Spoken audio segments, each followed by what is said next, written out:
संमित्रा मौर्य का टिकट काट देना, दूसरी ओर ब्रजभूषण का टिकट काट देना। भले ही आप देखिए, मैं मानती हूँ ये बात कि कहीं ना कहीं जिस हिसाब से भारतीय जनता पार्टी कहती है कि आरोपियों को हम अपनी पार्टी में नहीं रखते, लेकिन अगर आरोपियों की लिस्ट को खंगालना शुरू करें तो भारतीय जनता पार्टी में तमाम ऐसे नेता निकलेंगे जिनका अगर आप बैकग्राउंड चेक करेंगे, अगर आप बैकग्राउंड को थोड़ा खंगालेंगे नहीं तो उनके बैकग्राउंड में, उनकी हिस्ट्री में भी कहीं ना कहीं साफ तौर पर यह लिखा आएगा कि कुछ ना कुछ राजनीति में घोल घोटाला करते वो लोग नजर आए हैं। और अगर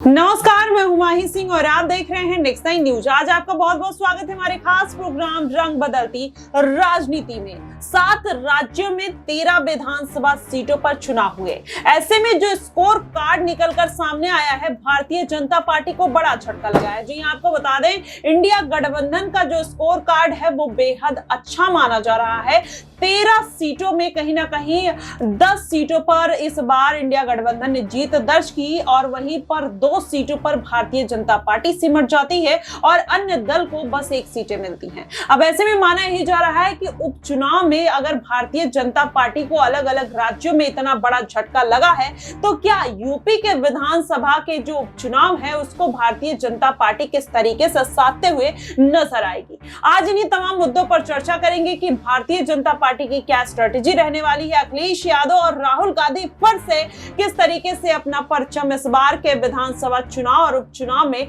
लहराने वाले। हमारे साथ आश्रुति मौजूद है। आश्रुति, जिस तरीके से भारतीय जनता पार्टी को उपचुनाव में अब अलग अलग राज्यों में जो हुए हैं उसमें बड़ा झटका लगा। आप बंगाल की बात कर लीजिए, बिहार की बात कर लीजिए, ऐसे तमाम सीटें हैं जहां पर कहीं ना कहीं भारतीय जनता पार्टी सिमटते हुए नजर आई। क्या लगता है कि आने वाले उपचुनाव और विधानसभा चुनाव में भारतीय जनता पार्टी का जो अब सत्ता से बाहर होने का एक तरीके से कह लीजिए कि समय आ गया है? देखिए, कहीं ना कहीं ये कहना थोड़ा मुश्किल है कि भारतीय जनता पार्टी का सत्ता से बाहर होने का समय आ गया, लेकिन ये जरूर कह सकता है कि भारतीय जनता पार्टी का काल का समय जरूर शुरू हो चुका है। क्योंकि जो भारतीय जनता पार्टी सत्ता में एक लंबे समय से काबिज है, तमाम राज्यों में जो दबदबा कहीं ना कहीं बीजेपी ने बना रखा है, आपने जिस हिसाब से तमाम राज्यों का जिक्र करा, मुझे ऐसा लगता है, देखिए जिस हिसाब से भारतीय जनता पार्टी का जनाधार धीरे धीरे कमजोर हो रहा है, घट रहा है, इसका सबसे बड़ा जो फैक्टर है वो यही है कि जो बीजेपी रणनीति के साथ चल रही है कि धर्म की रणनीति और धर्म की राजनीति में हम जीत दर्ज कर लेंगे, ये राजनीति ज्यादा लंबे समय तक चल नहीं पाएगी। अब बीजेपी को अपनी रणनीतियां बदलनी पड़ेंगी, राजनीति में रणनीतियां लानी पड़ेंगी। अगर ये नहीं करेंगे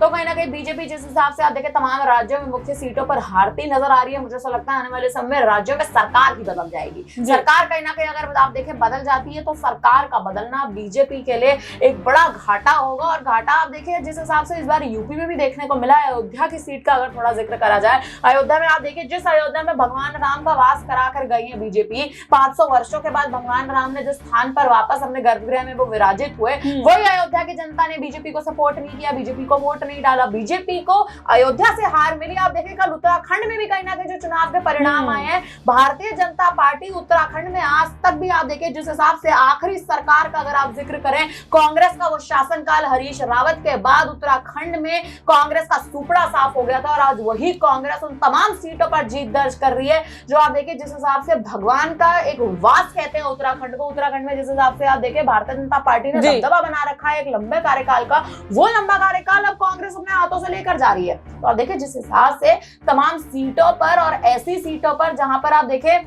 भारतीय जनता पार्टी कुछ ऐसी रणनीतियों के साथ चलते हैं जहां हिंदुओं की रणनीतियां, हिंदुओं का धर्म और धर्म के नाम पर राजनीति, ये राजनीति जो बीजेपी करती आ रही है, राजनीतियां लंबे समय तक नहीं चल पाएगी। जो युवा जनता है, युवा जनता अब हिंदू और मुस्लिम और धर्म के नाम पर अब काम नहीं करना चाहती, विकास के नाम पर काम करना चाहती है, विकास देखना चाहती है। अगर सरकार विकास कर सकती है तो आप सत्ता में रहिए, सत्ता में अगर आप नहीं विकास कर सकते तो आप सत्ता से चले जाइए। ये रणनीति कहीं ना कहीं आज के युवा बनाने का प्रयास कर रहे हैं। जी बिल्कुल। ऐसे में अगर देखा जाए तो भारतीय जनता पार्टी ने हमेशा से धर्म की राजनीति की, जैसा कि आपने कहा। ऐसे में अयोध्या सीट हार जाना, अब बद्रीनाथ की सीट भी भारतीय जनता पार्टी हारते हुए नजर आई। उत्तराखंड में आपने जिक्र किया हरीश रावत का, तो कहीं ना कहीं जो पूरा सिनेरियो बनता हुआ नजर आ रहा है वो भाजपा की हाथ से सब मामला निकलता हुआ नजर आ रहा है। ऐसे में उपचुनाव है उत्तर प्रदेश में, सबसे महत्वपूर्ण उत्तर प्रदेश कहीं ना कहीं माना जाता है कि अगर आपको सत्ता में काबिज होना है तो उत्तर प्रदेश को कहीं ना कहीं हथियाना पड़ेगा, जीतना पड़ेगा।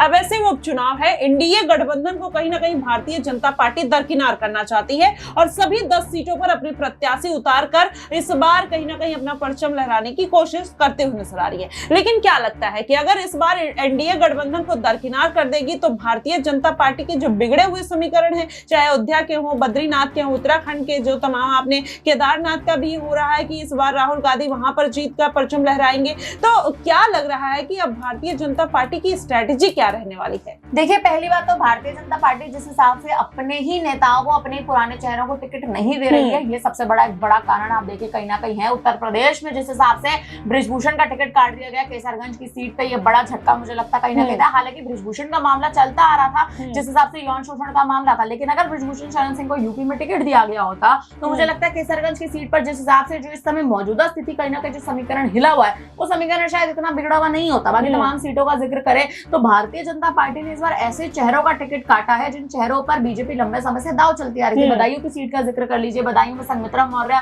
सांसदी पर बनी हुई थी एक लंबे समय से, लेकिन सिर्फ एक बदायूं का वो हत्याकांड, जिस हिसाब से आप देखें बच्चों को, जिस हिसाब से बच्चों का गला काट दिया गया था, उस पूरे हत्याकांड के बाद बदायूं में संघमित्रा मौर्य का टिकट काट दिया गया। देखिए, मुझे ऐसा लगता है संघमित्रा मौर्य शायद इस पूरे मामले के लिए कहीं से कहीं तक भी जिम्मेदार नहीं थी, लेकिन संघमित्रा मौर्य का टिकट काट देना, दूसरी ओर बृजभूषण का टिकट काट देना, भले ही आप देखिए मैं मानती हूँ ये बात की कहीं ना कहीं जिस हिसाब से भारतीय जनता पार्टी कहती है कि आरोपियों को हम अपनी पार्टी में नहीं रखते, लेकिन अगर आरोपियों की लिस्ट को खंगालना शुरू करें तो भारतीय जनता पार्टी में तमाम ऐसे नेता निकलेंगे जिनका अगर आप बैकग्राउंड चेक करेंगे, अगर आप बैकग्राउंड को थोड़ा खंगालेंगे नहीं, तो उनके बैकग्राउंड में, उनकी हिस्ट्री में भी कहीं ना कहीं साफ तौर पर यह लिखा आएगा कि कुछ ना कुछ राजनीति में घोल घोटाला करते वो लोग नजर आए हैं। और अगर बात करें स्वामी मौर्य, माफ करिएगा,